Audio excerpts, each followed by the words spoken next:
नमस्कार, आप देख रहे हैं ख्याल आपका और मैं हूं आपके साथ गुंजन मित्तल। जैसा कि आप जानते हैं कि वर्ल्ड कप चल रहा है, मैं आपसे एक सवाल पूछना चाहूंगी कि क्या ये संभव है कि विराट कोहली मैदान में बैटिंग भी करे और साथ ही साथ आपको मैच का हाल भी सुनाए, या फिर पायलट प्लेन उड़ाते उड़ाते कॉकपिट में यात्रियों को बुलाकर उनको विमान उड़ाने की टेक्निक समझाए? नहीं ना, क्योंकि यहाँ इन दोनों ही हालात में इन प्रोफेशनल्स को एक फोकस्ड दिमाग की जरूरत है और पूरे कंसंट्रेशन की जरूरत है ताकि वो अपना काम बखूबी कर सके। लेकिन आप सोच रहे होंगे कि आज मैं आपसे ऐसे सवाल क्यों पूछ रही हूँ। इसको पूछने का मेरा मकसद ये है कि हाल ही में ऐसा ही मामला पेश आया है जहां एक डॉक्टर की लाइव सर्जरी करते समय साथ ही ऑडियंस को सर्जरी के बारे में ब्रीफिंग करते हुए एक मरीज की जान चली गई। अब कुछ डॉक्टरों का कहना है कि लाइव सर्जरी करते हुए और इस तरह ऑडियंस को लाइव सर्जरी के बारे में ब्रीफिंग करने के तरीके पर रोक लगनी चाहिए, लेकिन कई डॉक्टर्स का कहना है कि ऐसा बंद नहीं होना चाहिए क्योंकि इससे नए डॉक्टरों को सिखाने में मदद मिलती है। अब दो पक्ष आमने सामने हैं, मामला कोर्ट में है, तो चलिए इन्हीं से जानते हैं कि क्या सही है और क्या गलत। स्टूडियो में मेरे साथ हैं डॉक्टर राहिल चौधरी, जिन्होंने इस मामले के खिलाफ कोर्ट में याचिका दायर की है और इसे तुरंत प्रभाव से बंद कर देने की अपील की है, क्योंकि ऐसा करने से मरीज की जान को बेहद ही ज्यादा खतरा रहता है। इनके साथ ही एक और याचिकाकर्ता है हमारे साथ, doctor KPS Malik, x department head रहे हैं ऑप्थेल्मोलॉजी डिपार्टमेंट के सफदरजंग हॉस्पिटल, पास्ट प्रेसिडेंट भी हैं AIOS के। साथ ही एक और याचिकाकर्ता है हमारे साथ डॉक्टर जितेंद्र बाली जी, ये भी सीनियर ऑप्थेल्मोलॉजिस्ट हैं। साथ ही हमारे को कानूनी दाव पे समझाने के लिए हमारे साथ जुड़ी हैं मीनाक्षी कालरा, जो कि लॉयर हैं सुप्रीम कोर्ट से। आप सभी का बहुत बहुत स्वागत है हमारे शो में। डॉक्टर KPS मलिक, आज की तारीख में मैं आपसे पहला एक सवाल पूछना चाहती हूँ कि ऐसे बहुत सारे प्रोफेशंस हैं जहाँ लोग अपने काम को करते हुए ऑडियंस ब्रीफिंग करते हैं, ठीक है, चाहे वो सोशल मीडिया में हो, चाहे लाइव करते हो सोशल मीडिया पे, तो ऐसे में डॉक्टर्स का सर्जरी करते हुए ऑडियंस ब्रीफिंग करने से आपको आपत्ति क्यों है? देखिए मैम, ये डिपेंड करता है एक तो आप क्या कर रहे हैं। सपोज मैं आप आंख की सर्जरी के बारे में बात करना चाहता हूँ। आंख एक ऐसा छोटा ऑर्गन और सेंसिटिव ऑर्गन है जी, कि वो 1 इंच का टोटल है और उसमें हम जो काम करते हैं सर्जरी वो 2-3 मिलीमीटर के अंदर करते हैं और हमारी नजर चूकी नहीं, दुर्घटना हुई थी, तो उसमें अगर मैंने कंसंट्रेशन करते करते मुझे लाइव दिखाया जाएगा तो अच्छे को पल्पिटेशन हो जाता है, गाना गाने के लिए भी, एक्टिंग करते हुए भी स्टेज पे। तो इसमें वो तो है नहीं कि भाई कट एंड रीटेक तो हो नहीं सकता सर्जरी में। तो मुझे ये लगता है कि सर्जन के लिए भी टेंशन वाला माहौल होता है। वो उसको ना तो सर्जन जनरली क्या हो रहा है कि लाइव सर्जरी जो आंख की होती है, ना तो हमें मरीज के बारे में ज्यादा पता होता है और ना मरीज को पूरी तरह से जानकारी दी होती है। हम उसको मोस्टली क्या करते हैं कि फ्री लेंस, फ्री सर्जरी और इंपोर्टेड लेंस डालेंगे, टाका नहीं लगाएंगे, बिना टाका की सर्जरी करेंगे, तो उस तरह से गिलीबल मरीज जो हो जाते हैं, जो लुभावन में आ जाते हैं। और मोस्टली हमने देखा है कि ये लोग जो होते हैं गरीब होते हैं, लोअर तबके से होते हैं। तो ये कभी अगर इसमें कॉम्प्लिकेशंस ड्यूरिंग सर्जरी होती है और मैं कमेंट्री भी करता हूं, तो मेरे लिए भी ये एक बहुत टेंशन का इशू है जी। और पेशेंट के लिए तो ये टेंशन का इशू है ही है। हम इसी सर्जरी को रिकॉर्ड करके भी तो दिखा सकते हैं, बिल्कुल वही बातें, वही सर्जन, और उसमें कोई भी आदमी टेंस नहीं होगा जी। तो मेरा मानना है कि ये लाइव सर्जरी नहीं दिखानी चाहिए। और खासकर मैं नेत्र की सर्जरी के बारे में तो बिल्कुल नहीं चाहूंगा कि ये दिखानी चाहिए। दूसरा एग्जांपल मैं देता हूं, टेढ़ी आंख का ऑपरेशन करते हैं, उसमें कई बार मसल फिसल जाती है और गायब हो जाती है और उसको ढूंढना लगभग असंभव हो जाता है जी। अब ऐसे टाइम पे वो सर्जन क्या करे, मैं नहीं कह सकता क्या करे। जी जी डॉक्टर राहिल, मैं आपसे सवाल लेना चाहूंगी कि आज क्या ऐसी नौबत आई कि हमें इस पर बात करने की जरूरत पड़ती है? देखिए, जैसे हम सबको हमने ये सुना होता है कि गाड़ी चलाते हुए फोन नहीं इस्तेमाल करना चाहिए, क्योंकि फोन जो है ड्राइवर को डिस्ट्रैक्ट कर देगा, एक्सीडेंट हो जाएगा, किसी की जान खतरे में चली जाएगी जी। ऐसे ही आप ये समझिए कि ये एक ऑपरेशन हो रहा है, लाइफ एंड डेथ का मैटर है या किसी की आंख का सवाल है। जी। अगर ऑपरेशन करते हुए डॉक्टर डिस्ट्रैक्टेड है ऑडियंस से बात कर रहा है, उनके क्वेश्चन ले रहा है, कमेंट्री कर रहा है, साथ में ऑडियो विजुअल इश्यूज आ रहे हैं, वो कह रहे हैं भैया मेरी आवाज नहीं जा रही, कैमरे का फोकस नहीं आ रहा। इतना डिस्ट्रैक्टेड डॉक्टर है और डिस्ट्रैक्शन की वजह से एम्स में एक पेशेंट की जान चली गई। तो अब तो हमें ये लेसन ले लेना चाहिए कि डॉक्टर को डिस्ट्रैक्ट करना क्यों जरूरी है। अगर सेम काम हम रिकॉर्ड करके दिखा सकते हैं और पेशेंट की सेफ्टी बचा सकते हैं, पेशेंट को रिस्क से बाहर कर सकते हैं, तो उसमें क्या प्रॉब्लम है। और इसकी नौबत इसलिए आ गई कि देखिए जो ऑल इंडिया ऑप्थेल्मोलॉजिकल सोसाइटी है, इसमें करीब 26,000 आंखों के डॉक्टर्स हैं और ये जो सोसाइटी है ये दुनिया की सबसे बड़ी सोसाइटी है। अगर इसी सोसाइटी में इस तरह के काम होंगे कि पेशेंट सेफ्टी का कंसर्न नहीं रखा जाएगा, ह्यूमन राइट्स और ह्यूमन एथिक्स का ध्यान नहीं रखा जाएगा, इतनी बड़ी बॉडी जो दुनिया की सबसे बड़ी बॉडी है, अगर वो ही इस तरह के अनएथिकल काम करेगी तो बाकी छोटी छोटी बॉडीज के लिए क्या मैसेज जाएगा। तो बेसिकली AIOS या ऑल इंडिया ऑप्थेल्मो सोसाइटी को तो as a beacon of patient safety stand करना चाहिए कि हम लोग कैसे पेशेंट के लिए ऑपरेशन और ज्यादा सेफ कर सकते हैं। ये सब करके तो आपने पेशेंट का रिस्क बढ़ा दिया और कल को जैसे एम्स में जान चली गई ऐसी और लोगों की जान जाएगी। क्या ज्यादा और लोगों को मरना जरूरी है कि हम सबको ये रियलाइज हो कि ये चीज डेंजरस है, उसको बंद करना चाहिए। जी बिल्कुल। डॉक्टर सुकन्या, आपका क्या टेक है इस पर? क्या कुछ पर्टिकुलर प्रोसीजर्स को छोड़ा नहीं जा सकता लाइव कवरेज से? दोनों ही डॉक्टर्स हैं यहाँ पर आई सर्जरी के बारे में बात कर रहे हैं, तो आपको नहीं लगता कि वहाँ डॉक्टर को पूरे कंसंट्रेशन की जरूरत है? Definitely, concentration is very much required है ना. Even like when we say driving में थोड़ा मोबाइल का phone like no, it is not allowed. So this is a highly skillful procedure. Whatever live surgeries are being performed. See, the surgical OT is supposed to be like a temple. We are all supposed to follow some discipline. How do you want camera crew moving here and there, extra additional personnel who keep just walking here and there? And ऐसा सोचना पड़ेगा. Suppose if say like you want the doctor is giving a live commentary to the audience, simultaneously is operating. Now you have a support team called the OT assistants or say anesthetists, and even the patient is entitled to share the experience. Now what if the patient says, I have a close community and let me also share the experience of surgery live with people? See, it can't be one-sided. The doctor-patient relationship is based on trust and, complete surrender. The patient is putting all the, hope in the doctor, saying that the best of the interests are protected.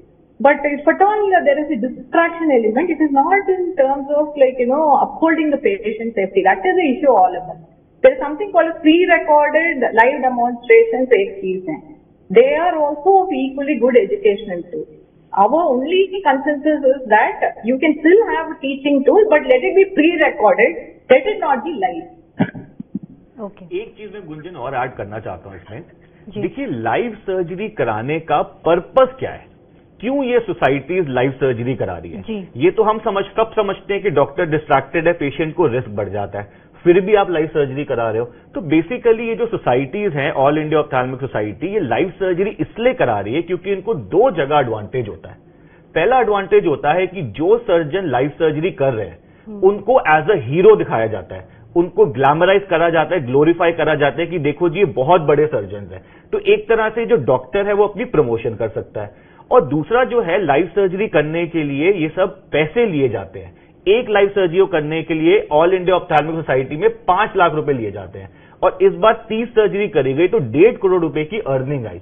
और इन surgeries में क्या होता है, ये जो companies होती हैं जो मशीन बनाते हैं, लेंसेज बनाते हैं, मेडिकल प्रोडक्ट्स बनाते हैं, ये डॉक्टर को बोलते हैं कि आप हमारे मशीन या प्रोडक्ट्स के बारे में प्रमोशन करिए, लोगों को बताइए लाइव सर्जरी के दौरान कि ये मशीन बेस्ट है, ये लेंस बेस्ट है, ये टेक्नोलॉजी बेस्ट है। तो बेसिकली कंपनीज डॉक्टर से अपने प्रोडक्ट का प्रमोशन कराती है, जो एक प्रमोशन कंपोनेंट में आता है, जो इलीगल है एनएमसी की गाइडलाइंस के हिसाब से। तो मैं डॉक्टर जितेन बाली इसी पे आपसे सवाल लेना चाहूंगी कि ये डॉक्टर लाइव सर्जरी जो बात हो रही है आज की, इसकी हिस्ट्री क्या है, कब इसकी शुरुआत हुई थी, किस मकसद से शुरू किया गया था इसको, और अब इसको किस तरफ ले जाया जा रहा है? जिस तरह से ये कह रहे हैं कि प्रमोशंस के लिए ले जाया जा रहा है या अर्निंग्स के लिए ले जाया जा रहा है या किसी पर्टिकुलर डॉक्टर को हीरो बनाने के लिए ले जाया जा रहा है, तो इसकी शुरुआत कैसे हुई थी, हिस्ट्री के बारे में थोड़ा सा समझाइए। साथ ही ये बताइए कि इस लाइव सर्जरी को कौन कौन देखता है? बहुत अच्छा क्वेश्चन है मैम। बेसिकली हेल्थस्टेड के जो सर्जिकल प्रिंसिपल्स हैं वो है कि जी देखो और करो, बट दोज प्रिंसिपल्स वर एनमसीएड, उनको बहुत कुछ सदियां पहले बताया गया था और आजकल टेक्नोलॉजी आगे बढ़ चुकी है। कोई भी सर्जन अगर कुछ करना चाहता है, आजकल हमारे पास सिम्युलेटर्स हैं, तो आप सिम्युलेट मतलब आप उस मशीन को, जैसे फ्लाइंग का है सिम्युलेटर, आपको हवाई जहाज उड़ाने की जरूरत नहीं है, आप एक मशीन पे बैठ के आपको बिल्कुल वही फीलिंग आएगी कि आप हवाई जहाज उड़ा रहे हैं। तो वो सर्जिकल सिम्युलेटर्स हैं, और कोई भी सर्जिकल टेक्निक आप करना चाहते हैं अगर, तो मतलब ऑगमेंटेड और वर्चुअल रियलिटी आज एग्जिस्ट करती है। जो भी आप वीडियो दिखा रहे हो, वीडियो देख के किसी जो ऑपरेटिंग सर्जन है वो कुछ एक्स्ट्रा नहीं गेन कर रहा। और जहां तक देखकर सीखने वाली बात है, वो एक होता कॉग्निटिव कंपोनेंट ऑफ लर्निंग। तो जो कॉग्निटिव कंपोनेंट ऑफ लर्निंग है वो रिकॉर्डेड वीडियो से भी आपको उतनी ही लर्निंग हो रही है। यहाँ पे क्या होता है कि जो लाइव ऑडियंस है उसमें, फॉर एग्जाम्पल एक्स जगह पे से कलकत्ता में कॉन्फ्रेंस होनी है, तो सर्जन जो कंपनी आके डिक्टेट करती है कि जी हमारे ये 5 सर्जन, एक सर्जन आएगा दिल्ली से, एक चेन्नई से, एक मुंबई से, वो कलकत्ता आएंगे, वो उसी सुबह मरीज को देखेंगे, ऑपरेट करेंगे और चले जाएंगे जी। उस मरीज को पोस्ट ऑपरेटिवली वहीं का लोकल, मतलब हम जो चाहते हैं कि मरीज ऑपरेटेड मरीज हम खुद देखना चाहते हैं, वो नहीं होता, पहली बात। दूसरा, डॉक्टर पेशेंट रिलेशनशिप नहीं स्टैब्लिश होती। तीसरा, आप तीसरी जगह जाते हो जहां की मशीन नई, ओटी नया, वहां का सामान नया, आपका असिस्टेंट नया, आप अपनी जगह पे ऑपरेट कर रहे हैं, आप ज्यादा कंफर्टेबल हैं। आप एक तीसरे मैदान में जा रहे हैं, वहां पे अब आप ये देखिए कि अगर आप पढ़ाने के लिए देख रहे हैं, पढ़ाना चाहते हैं लोगों को, तो जैसे कोई भी क्रिकेट, मतलब कोई भी कोच देख लीजिए, तो कोचिंग लाइव मैच में नहीं होती, कोचिंग होती है रिकॉर्डेड। वही वो चाहे वो आपकी गेम की रिकॉर्डिंग आपको दिखाए और उसको बार बार रिप्ले करे, या अपनी कोई किसी भी रिकॉर्डेड चीज को वो बार बार रिप्ले करके आपको दिखाता है, यहाँ पे गलती थी, इस तरह से इसको ठीक कीजिए, यहाँ पे ये चीज ऐसे अच्छी हो सकती है। तो जो लर्निंग का कंपोनेंट है वो डेफिनेटली रिकॉर्डेड सर्जरी पे होता है। और ये जो लाइव सर्जरी है, इसकी सबसे बड़ी प्रॉब्लम क्या है, ये एक सूडो साइंटिफिक एंडेवर हो जाता है। आप लाइव जब जा रहे हैं तो बहुत सारी चीजें ऐसी बोली जाएंगी जिनको कि वो ऑडियंस को तो ट्रांसमिट हो गई, लेकिन जब हम जो रिकॉर्डेड होता है उसमें पीयर रिव्यू होता है, वो पहले 3 डॉक्टर देखते हैं, वो फिर कहते हैं हाँ ये ठीक है, ये चीज गलत है। तो जो चीज गलत है उस चीज को आप वीडियो में आप ऑडियंस को नहीं दिखा पाते हैं। और जो लाइव सर्जरी है उसमें दिखा क्या रहे हैं आप दिखा रहे हैं नॉर्मल सर्जरी जो हर रोज आप ओटी में कर रहे हैं। यदि यही रिकॉर्डेड सर्जरी आप किसी को भेजेंगे फॉर अ कॉन्फ्रेंस, वो कहेगा यार इसमें नई क्या चीज है। ये सारा प्रमोशनल एक्टिविटी बन चुकी है, जिसमें कि होता क्या, कंपनी आके आपको डिक्टेट करती है। उस दिन जिस दिन आपका लाइव सर्जरी होता है, बाकी सारे हॉल बंद कर दिए जाते हैं, सिर्फ सर्जरी का हॉल चलता है। और वहां पे एक टाइम पे एक पर्टिकुलर मशीन का कंपोनेंट चलेगा, उसका प्रमोशन होगा, एक ऑरा बनाना शुरू कर देते हैं हम कि भाई चैंपियन सर्जन्स हैं। ऐसा नहीं है, देखिए सर्जरी सभी लोग बराबर कर रहे हैं, कुछ लोग अपने आप को इस प्रकार से प्रमोट कर रहे हैं। ये एक तरह की सरोगेट स्पॉन्सरशिप हो रही है, एडवर्टाइजिंग, सरोगेट एडवर्टाइजिंग। जी मीनाक्षी जी, मैं आपके पास आना चाहूंगी कि आपका क्या कहना है, मामला कोर्ट में है अभी फिलहाल, तो कोर्ट का रुख क्या है इस मामले में? यही है कि आप सब जानते हैं ऑलरेडी कि हमने जब ये पीआईएल दाखिल करी कोर्ट में, तो कोर्ट ने इमीडिएटली नोटिस इशू करा और नेशनल मेडिकल कमीशन जो डॉक्टर्स को रेगुलेट करती है, उनको डायरेक्शंस दी गई कि वो अपना जवाब दें कि उन्होंने इस चीज को कैसे रेगुलेट किया, वो इस बारे में क्या कर रहे हैं। लाइव सर्जरी जो डॉक्टर्स बार बार कर रहे हैं विदाउट एनी परमिशन, बिना किसी गाइडलाइंस के, वो कैसे कर रहे हैं। Since national medical commission is the main authority जो डॉक्टर्स को रेगुलेट करते हैं, तो नोटिस इशू उनको ऑलरेडी हो गया है, and they will come forward and give a reply in the next date, which is be in December. Doctor Rahil, आपसे पूछना चाहूंगी कि आपको हर तरह के प्रोसीजर में लाइव कवरेज से आपत्ति है या फिर आप चाहते हैं कि ये पूरी तरह ही बंद हो? नहीं, देखिए कोई भी प्रोसीजर आप कर लीजिए, आंखों का कर लीजिए, हार्ट का कर लीजिए, किडनी का कर लीजिए, एक बेसिक चीज तो सेम ही है ना कि डॉक्टर डिस्ट्रैक्टेड है, और अगर डॉक्टर का ध्यान ऑपरेशन में नहीं है, डॉक्टर का ध्यान बातें करने में है, ऑडियंस के क्वेश्चन लेने में है, ऑडियो वीडियो रिकॉर्डिंग में क्या प्रॉब्लम आ रही है, वहां सारा डॉक्टर का ध्यान भटका हुआ है, तो कहीं ना कहीं तो सर्जरी में कॉम्प्लिकेशन हो जाएगी ना। और ऐसा नहीं है कि सर्जरी में, लाइव सर्जरी में कॉम्प्लिकेशन नहीं हुई। कई बार हम देख चुके हैं कि लाइव सर्जरी में कॉम्प्लिकेशन हुई है, लेकिन ये जो कॉम्प्लिकेशन है ये लिटरेचर में डॉक्यूमेंट नहीं करी जाती, क्योंकि अगर वो डॉक्यूमेंट कर देंगे तो जो डॉक्टर है उसकी बदनामी हो जाएगी। तो अक्सर इन चीजों को वहीं छुपा लिया जाता है। तो इसका सोल्यूशन ही ये है कि इसमें परम्यूटेशन कॉम्बिनेशन नहीं लग सकते। द अल्टीमेट सोल्यूशन इज कि जैसे फोन पे आप मना करते हो गाड़ी चलाने के लिए, सेम कॉन्सेप्ट अप्लाई होता है, क्योंकि यहां पे तो लाइफ एंड डेथ का मैटर है।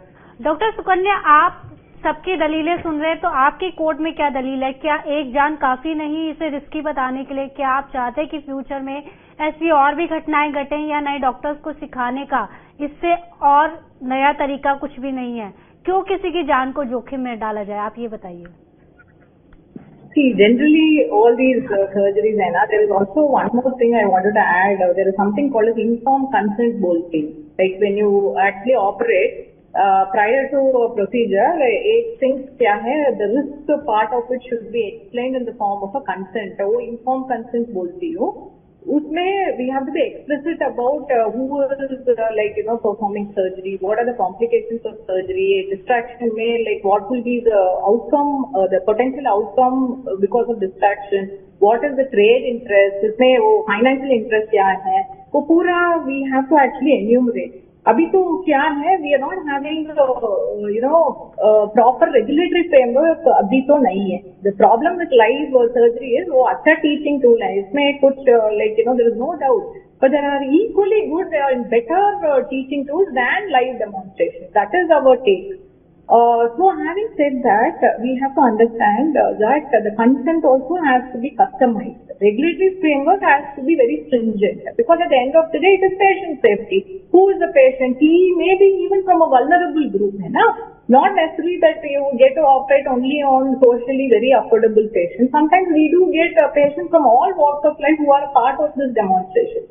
How honest we are in actually explaining to them what is the framework of these surgeries. The regulated framework is not stringent. We want the NMC to bring in very strong regulations and try to convince the scientific fraternity in saying that live demonstrations are better than pre-recorded. Pre-recorded is any day better than live demonstration. That is our take.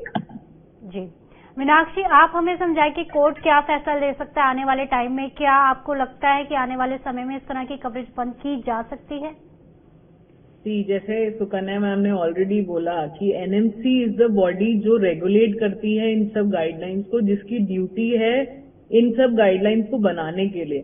And it is not that अभी तक भी ऐसी कोई guidelines नहीं है। Doctors are very well regulated under the NMC guidelines. NMC ने code of regulations बनाया हुआ है for doctors, and under that in clause 12 it is specifically mentioned that कोई भी डॉक्टर किसी भी प्रमोशनल एक्टिविटी में एंगेज नहीं कर सकता। तो आप जैसे ऑलरेडी हम सब जानते हैं, राहिल जी ने भी इसको मेंशन किया कि एक सर्जरी जब लाइव होती है तो 5 लाख रुपीज स्पॉन्सरशिप लिया जाता है, विच क्लियरली शोज कि a doctor is getting into a promotional activity. तो एनएमसी के अंडर क्लॉज 12 में it is already barred. As regards the patient safety, clause 13 specifically mentions कि अगर आप पेशेंट की सेफ्टी को हार्म कर रहे हैं या उसको किसी भी वे में एंडेंजर कर रहे हैं, जैसे सुकन्या मैम ने बोला, he should be informed in advance.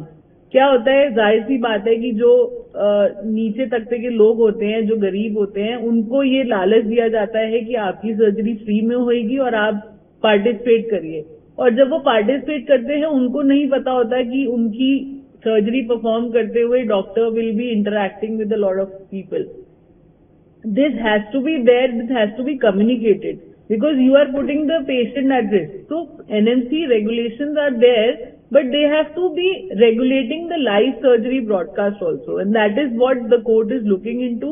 And definitely I think आगे 2-3 hearings के अंदर it definitely guidelines will be framed. I have also been told कि NMC ने कमिटी बिठा दी है to regulate and to make a guideline and to give a representation to the Honorable Supreme Court. So I think in near future बहुत जल्दी ऐसा होने वाला है कि हमारे पास गाइडलाइंस होंगी जो इन लाइव सर्जरीज को रेगुलेट करेंगे। जी मैं आई जी I want to say that Bharat का एक national program control of blindness है जो भारत का स्वास्थ्य मंत्रालय चलाता है। जी अब उसमें मैंने काम किया है 1 साल तो एज ए प्रोग्राम कंट्रोलर। तो हमें एनजीओज के लिए सब गाइडलाइंस कैसे तुमने करना, पेशेंट का इस तरह जांच हो नहीं, ये होना चाहिए, ये होना चाहिए। एनजीओ नहीं करते हैं, कई बार पकड़ा जाता है, कई बार जांच करने के लिए भेजा जाता है, पता गया कि भाई ये नहीं हो रहा है। अब उसमें national program control of blindness में कैटरेक्ट सर्जरी के बारे में यह है कि जो सर्जन ऑपरेट करेगा वही उसको पहले दिन देखेगा, वही उसको 7वें दिन देखेगा और वही उसको 1 महीने के दिन देखेगा। ये हमारे government of India health ministry की गाइडलाइन है। क्या हम ये फॉलो करा रहे हैं इन लाइव सर्जरी में? बिल्कुल नहीं कर रहे हैं। वो सर्जन जो करता है ऑपरेट वो तो वहां रहता ही नहीं है, वो दिल्ली का है, वो दूसरे शहर का है और वापस चले जाते हैं। अब वहां पे देखने वाला रेजिडेंट है, कोई जूनियर डॉक्टर है या कोई टेक्नीशियन है। I doubt and I have seen in NGOs cases that not even doctor see them. In fact patient होके चले जाते हैं और वो टेक्नीशियंस या ऑप्टिशियंस जो इनको भर के लाते हैं वो फिर उनकी देखभाल करते हैं। उनको कॉम्प्लिकेशंस का नहीं पता होता और कुछ हो जाए तो उसकी फिर दोबारा सर्जरी कई बार जरूरत होती है, वो नहीं हो पाती। जी डॉक्टर जितेंद्र आप कुछ बोलना चाहते थे? मैम देखिए, भारत का संविधान आर्टिकल 21 वो राइट टू लाइफ जो है वो उसको बहुत इम्पोर्टेंस देता है और right to a safe surgery right to life का ही एक हिस्सा है। तो ये जो कुछ भी हो रहा है एक तरीके से देखा जाए तो कॉन्स्टिट्यूशनल लॉ की वायलेशन है। भारतीय संविधान में जो मानवाधिकार हमारे सभी सिटीजन्स को दिए गए हैं उनका हनन हो रहा है। देखिए ऐसा है कि आई एम हैप्पी कि डॉक्टर राहिल ने इसको टेकअप करा है। It takes a lot of courage to take up something on behalf of a very large community which has no voice. देखिए एक गरीब गुर्बत वाला क्योंकि एक प्रमोशनल एक्टिविटी को कभी भी कोई रोकेगा, उसमें एक कमर्शियल एंगल भी इन्वॉल्व है, उसमें लोगों के बायस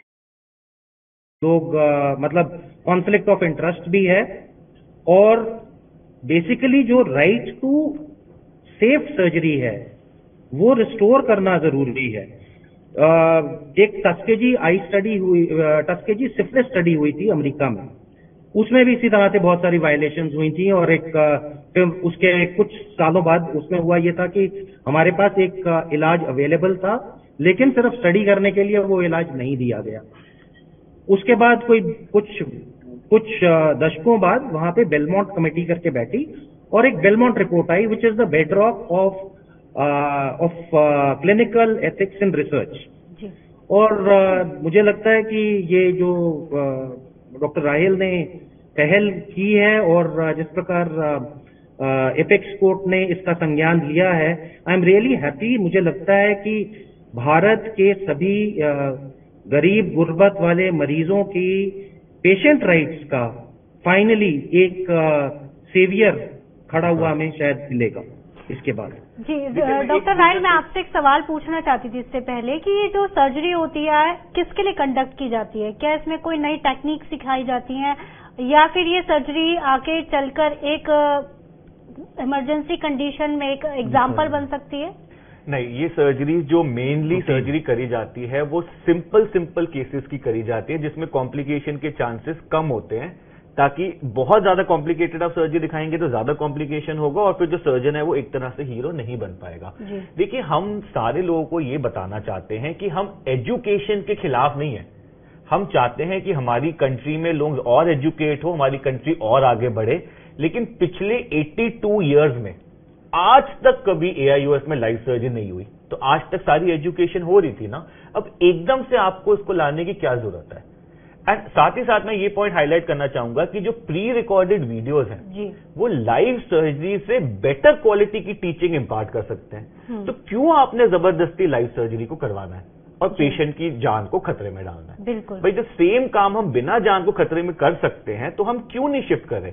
क्यों आपने एक इंसान की बीमारी को सबके सामने एक शो बनाना है, हजारों लोगों के सामने, और उस शो से आपको कमाना है। जी बिल्कुल, तो ये क्या बात प्राइवेसी का ही है? मामला है। डॉक्टर सुकन्या, आप क्या कहना चाहेंगे इस पर?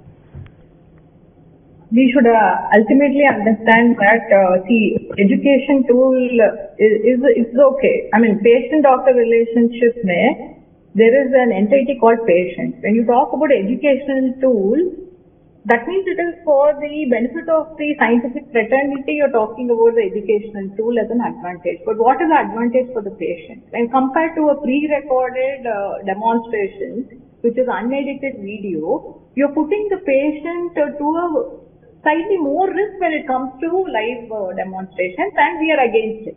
Why should the patient be put to additional risk in a live demonstration, vice versa, or in comparison to an unedited pre-recorded video clipping? That is a question that the people who are fans of live surgeries need to answer it before they support live surgery. The live surgery should be minus trade promotion, minus professional conflict of interest, minus financial conflict of interest. And patient safety should be 100% ensured. Then all of us are in the same, line of thought. We support, then we will be supporting life. जी doctor Malik, मैं आपसे जानना चाहूंगी इसमें medical ethics क्या कहते हैं? देखिए, मेडिकल एथिक्स तो मैंने जहां तक मुझे मालूम है, एक बार एमसीआई ने, मेडिकल काउंसिल ऑफ इंडिया ने ये कानून सर्कुलेट किया था, और हमने एक जगह ये देखा भी है कि डेफर्ड सर्जरी दिखाई है। सर्जरी कल रिकॉर्ड हो चुकी है, वही सर्जन उसको आज दिखा दे, तो वो डेफर्ड सर्जरी थी।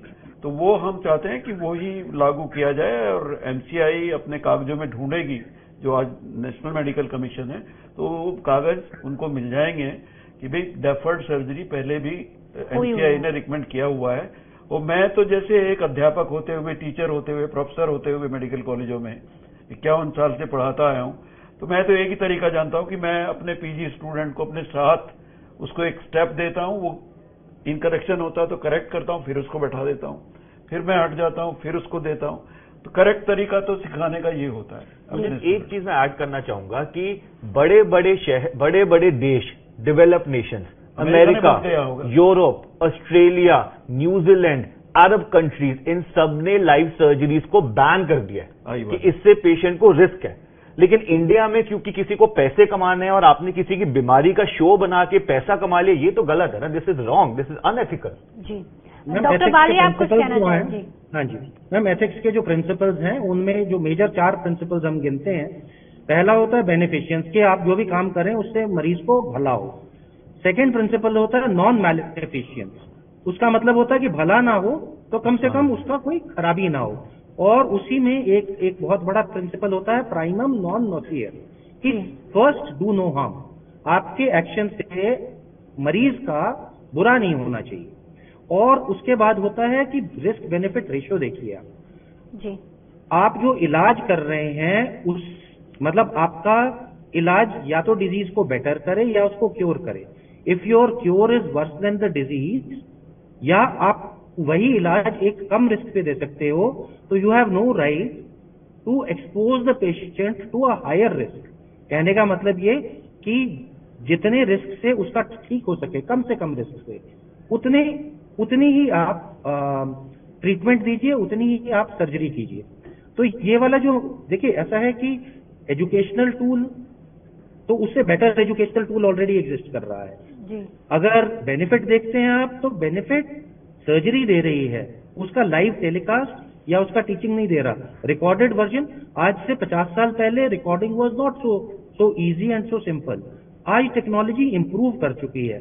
अगर आज के दिन में हम एक सॉफ्टवेयर सुपर पावर होने के बावजूद अपने मेडिकल स्टूडेंट्स को, मतलब if we are teaching the medical students with curriculum of yesterday, तो शायद हमारा देश अपने आप को मतलब वो जो उसको करना चाहिए वो नहीं कर पा रहा है जी। डॉक्टर सुकन्या, मैं आपसे जानना चाहूंगी कि क्या इस तरह की लाइव जो सर्जरियां हो रही हैं ऑडियंस को ब्रीफिंग करते हुए, क्या उनमें सभी तरह के प्रोटोकॉल्स का फॉलो किया जा रहा है? और कुछ भी गड़बड़ होने पर क्या आपको लगता है कि डॉक्टर का लाइसेंस भी जाना चाहिए? और सबसे बेसिक बात, क्या डिटेल्स बताने के साथ साथ ऑपरेशन करने से आप नहीं मानती कि कंसंट्रेशन पे किसी तरह का असर पड़ता है? See, we have to understand as far as the concentration, definitely light surgeries are added content of distraction is. See, it is not that light surgery should be completely banned. We have to have a moderated view, a sensible approach. You first bring in the regulatory framework. We are not entirely against light surgery, but unless and until the regulatory framework is stringent, starting from informed consent, you have to constitute a neutral auditing body to actually vet each of the procedures. Patient safety you have to uphold. You first put in the framework. Then you allow, and trade and promotion should be minus from all these things. It is only to do with doctor-patient relationship, So you remove trade, you remove finance or financial conflict of interest, professional conflict of interest, and then you put a neutral audit team which will actually, keep conducting these procedures in a proper manner. Unless until that framework is there, say for example for clinical trials in India, I think it is a little bit evolved. We do have, somewhat better guidelines for clinical trials. But this is a new zone that we are treading. We only are saying that go slow. Don't keep endorsing trade and industry blindly. Let us not trade off the patient safety for personal and financial interest. That is Gunjan जी, इसके अलावा हम ये भी चाहेंगे कि जैसे आप अपनी इंस्टीट्यूशन से कर रहे हैं तो आप अपनी मशीन, आप अपने असिस्टेंट, आपके पास क्या क्या इंस्ट्रूमेंट है, उनसे कन्वर्सेंट हैं, आप उनसे, आपको पता है आपके पास क्या क्या अवेलेबल है, क्या नहीं अवेलेबल। जब आप यहाँ से जाकर कलकत्ता में, मतलब आप दिल्ली से जाएं, कलकत्ता में ऑपरेट करें, या चेन्नई से जाएं और कलकत्ता में ऑपरेट करें, सुबह लैंड करें, 11 बजे आप ऑपरेट करें, लाइव सर्जरी करें और उसके बाद रात की फ्लाइट पकड़ के वापस आ जाएं, तो इस प्रकार की के ऊपर तो डेफिनेटली किसी प्रकार का रेगुलेशन जो है वो जरूरी है। अपनी जगह से आप कर रहे हैं, आप अपने स्टूडेंट्स के लिए कर रहे हैं, तो वो तो आजकल सभी ने अपने ओटीज तक में एलईडी स्क्रीन्स लगा रखे हैं जहाँ पे सर्जरी जो आप ऑपरेट कर रहे हैं वो दिखता रहता है। जी बिल्कुल। उससे उसको किसी ने भी ऑब्जेक्ट नहीं करा है।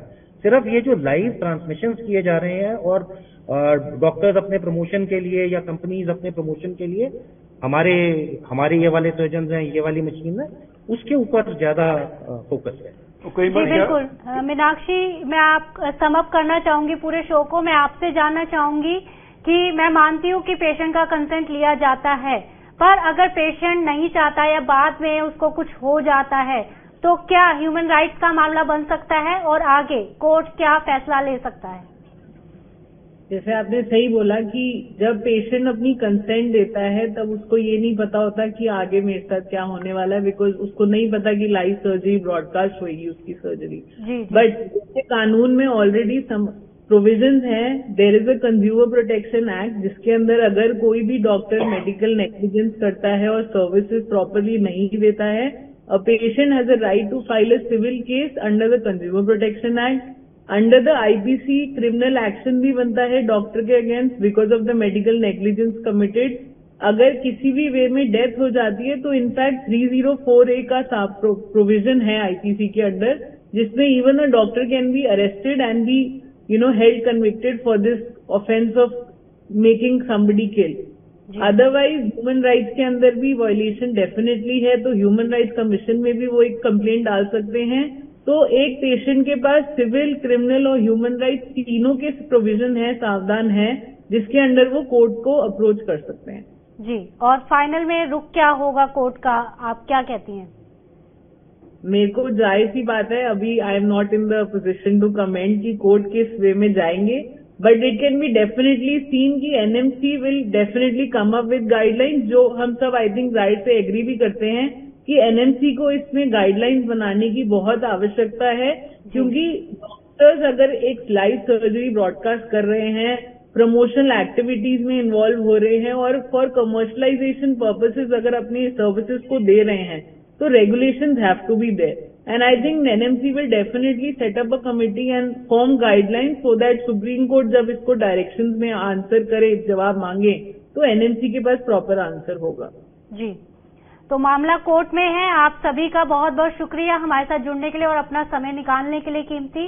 जैसा कि हमने आपको पहले ही बताया था कि मामला अभी कोर्ट में चल रहा है। मामला ये है कि लाइव सर्जरी करते हुए डॉक्टर्स ऑडियंस को ब्रीफ करते हैं, ऐसे में जो मरीज है उसकी जान को खतरा रहता है, जिसमें कुछ डॉक्टरों का कहना है कि ऐसा होते रहना चाहिए, पर कुछ डॉक्टरों का कहना है कि इसे तुरंत प्रभाव से बंद कर देना चाहिए। आज के लिए फिलहाल इतना ही। आप देश दुनिया की तमाम खबरों के लिए देखते रहिए TV9 डिजिटल।